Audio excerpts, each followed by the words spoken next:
My first question to you this week is this: what model year of Corvette Sting Ray do you think this so-called Gran Turismo best resembles? Leave your answer in the comments. I'll get on to why shortly. Anyway, I'm Jason, and this week on Diecast Restos, it's Lone Star's number 11 entry to the Impy and Flyers ranges. The model was introduced in 1966, just 1 year prior to the new C3 Corvette's launch. In 1968, it carried over to the new Flyers series, one of which you see here in blue. The model received new suspension, wheels, colours and a raised ride height, and continued in this appearance through to the Flyers' demise in 1976. Here's an Impy example in a better condition than my pair, while this is a fresher Flyers version. Despite being numbered 11, the casting was the second model in the Impy series alongside the Mark X Jaguar, suitably numbered 10. I've restored and customised that model before. I'll leave a link to that video in the top corner. Inside one of my Corvettes were a host of spare parts, including some doors and springs. The axle came free as well. Presumably, the model received a generic Gran Turismo title due to a licensing issue with Chevrolet.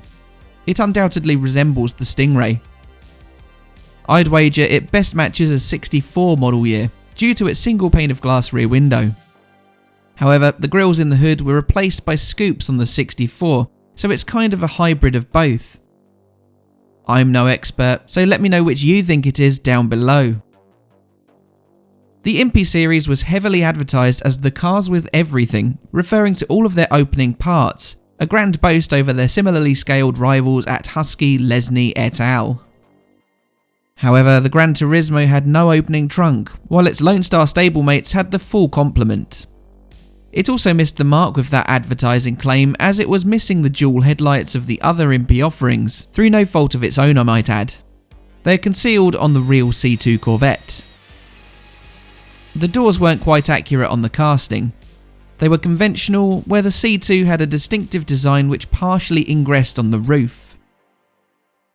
The Impy model could be found between 1966 and 1968 painted dark green like mine, or in pale blue.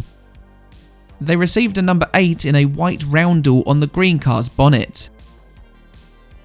They also featured on the doors of early green models. Pale blue Gran Turismos also had a number 8, but in a black roundel featuring on the hood only. The plastic interior pieces were either red or beige like mine.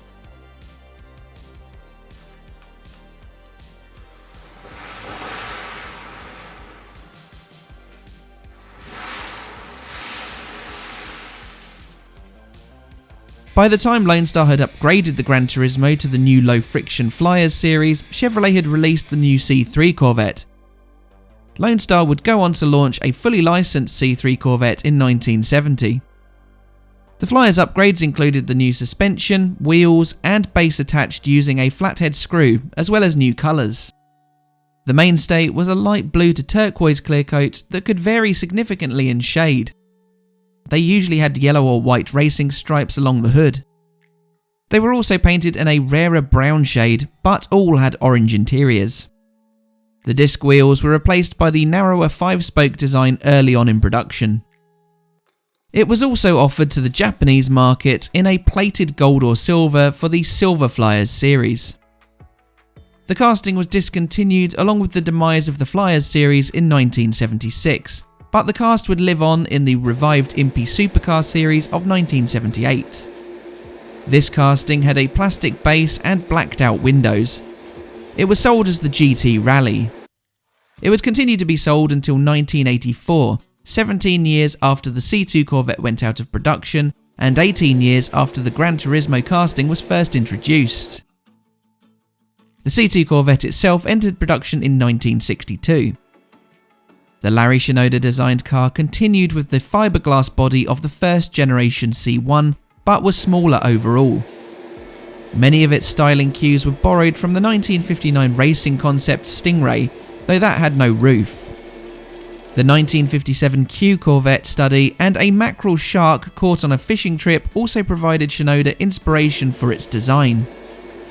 The final design saw the Corvette offered as a coupé for the first time with a tapering rear deck. The 63 model had a split rear window, which leads me to believe this model is a 64 Sting Ray. The hood vents, which were non-functional but featured on the casting, were also removed for 1964.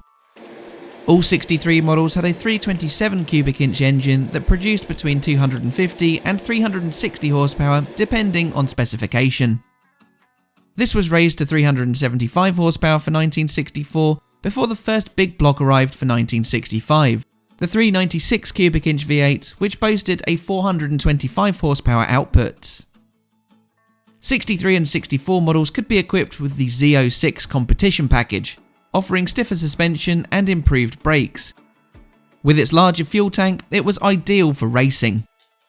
For 1966, the 427 cubic inch big block became available. The final model year was the 67, which now featured restyled fender vents and less ornamentation. The C2 Corvette was well received and was praised for its grip, handling and power. During its 5-year production run, just shy of 118,000 C2s were built. Its successor, the C3 Corvette, had a restyled body but initially shared the same engines and chassis components as its predecessor. The C3 would remain in production for 15 years. I've customised one of them myself, converting a Gas Monkey Hot Wheels casting into a Le Mans replica from 1968 back in 2020. I wanted to spend a bit of time today talking about my restoration, as so often I talk over the work with stories about the real car. For each of my blue and green models, I've coated them in a rough approximation of silver trim that they would have received at the factory. Unlike Lesney, the application of Lone Star's trim doesn't seem to be as consistent, so I can take a little bit of artistic license here. They wouldn't have had red or orange paint on the tail lights though, which I do opt to add. I've had to borrow the wheels from another Lone Star model from the same era. I've also not been able to use the original axles. The axle lengths, both from the Impy and Flyers eras, tend to vary, and sadly not all are readily interchangeable. As a result, I've used some spare Matchbox axles instead. Due to this wheel plight, in spite of my 3 castings I started off with, I've decided to only restore 2 on this occasion. I've also got the spare doors, hinge spring and a spare base plate even. It's funny how many random odd bits of Lone Star I've accumulated over the years. I've chosen to give the Impy model a replacement number 8, but I decided to leave the Flyers car without its yellow stripes. I think that they were far less certain to receive these decal adornments as the Impy models were theirs. Now it's time to reassemble the two in tandem. Both have had their window pieces polished and they slot in first. Next it's the orange and tan tinted interior pieces simultaneously. Then the differently constructed bases can be reintroduced. The Flyers screws in with its flathead, while the Impy clicks back on. So let's take a look at the Impy first and where that started. I had 2 of these, one filled with spare parts and 1 wheel, and this one with no wheels at all. It was pretty battered and bruised, but there was no evidence that the base had previously been removed. I expect that the wheels had been pulled off of the axles long ago. I thought that this model needed some TLC, so I put the Grand back into this Gran Turismo. With a new set of period wheels, a new paint job, a new number 8 decal and some new trim, this is looking good as, well, new.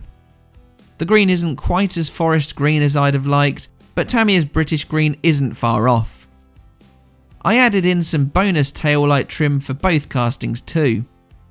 With regards to my earlier question about which model year the casting is based on, well, there was a clue on the red pre-production Impy models.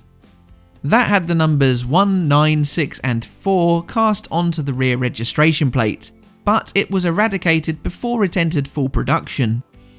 It was long gone by the time this Flyers casting came about in 1967. Mine was again pretty paint worn and a bit lopsided. What I love most about the Flyers era's Lone Stars is their ease of repair due to their simple flathead screw connecting the body and base. And in a slightly darker shade of blue, here's my Corvette all cleaned up. What do you think of my repairs? Let me know in the comments and tell me your favourite of the two. Is it the Impy or is it the Flyer? I haven't put out a Patreon plea for a while, but if you at all can, please help support the channel. You can contribute whatever you feel on there, or there are a couple of tiers on YouTube memberships to choose from. It just helps with the costs and it is very much appreciated. So thanks for watching and I'll see you again for the next one. Bye for now.